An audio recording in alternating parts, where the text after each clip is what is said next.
দিনটাই চলে গেছে ঠাকুর করে। আমার দিদি ওইদিকে রান্নাবান্না করে নিয়েছে আর এদিকে আমার পুজো দেওয়া শেষ।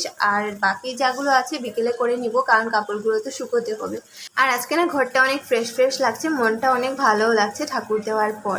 তো সব কিছু ডান। এখন পাপাইকে ভাত খাইয়ে নিচ্ছি দিদি, তারপর আমরা খেয়ে নিব। অভি আসার পর, অভি এসে যাবে, যেহেতু অভির দায়িত্বে আছি আমরা এখন 2 বোন। তারপর অভি আসলো, অভি আসার সাথে সাথেই পুচকু ঘুমিয়ে পড়েছে, কারণ অভিকে অনেক ভয় পায়।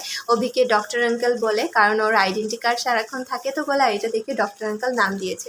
তারপর আজকে আমার দিদি বানিয়েছে কাতলা মাছের তেল ঝাল, আরেকটা কি বানিয়েছিল সেটা ভুলে গেছি। এখন আমরা সবাই মিলে খাওয়া দাওয়া করে নিচ্ছি। খাওয়া দাওয়া শেষে অভি চলে গেছিলো অফিসে, তারপর আমরা একটু ঘুমিয়ে পড়েছিলাম। ঘুম থেকে উঠে দিদি আমাকে এইগুলো কেটে দিয়েছিল, আমি যেহেতু ফল খাই না তাই শুধু একটা আপেল খেয়েছি, আর দিদি ওরা খেয়ে নিয়েছে। আর এই পুচকোর অবস্থাটা তোমরা দেখতে পাচ্ছো কীভাবে ভূত সেজে গেছে ওর কাজল দিয়ে। আজকে মিনি ব্লগটা এতটুকুই, দেখা হচ্ছে অন্য কোনো মিনি ব্লগে। Tata, by.